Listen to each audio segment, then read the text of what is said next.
Иницијативата за правата на жените од Шутооризари работи на справување со бракови под присила и малолетнички бреминости. Најголемата причина за ова е сиромаштијата.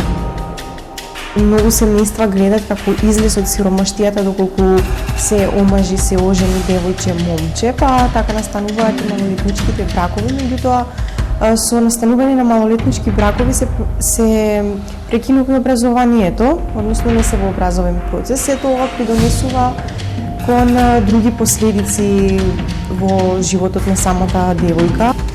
Минималната возраст за склучување брак е 18 години. Според Законот за семејство, исклучок може да има и кај лице што наполнило 16 години. Тоа може да склучи брак само по добиена дозвола од надлежен суд. Присилните бракови, пак како што наведува Тодоровска, се форма на трговија со деца.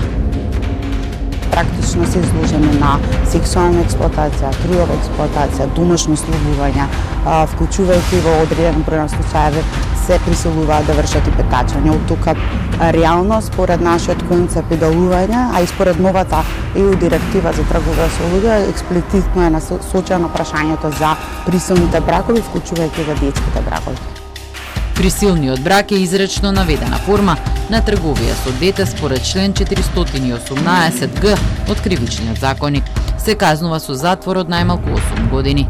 Доколку делото е извршено со употреба на сила, закана, измама, злоупотреба на ранливост или се однесува на дете под 14 години, казната е најмалку 10 години затвор. Полнолетно лице што живее во вонбрачна заедница со дете на возраст од 14 до 18 години се казнува со затвор од 3 месеци до 3 години.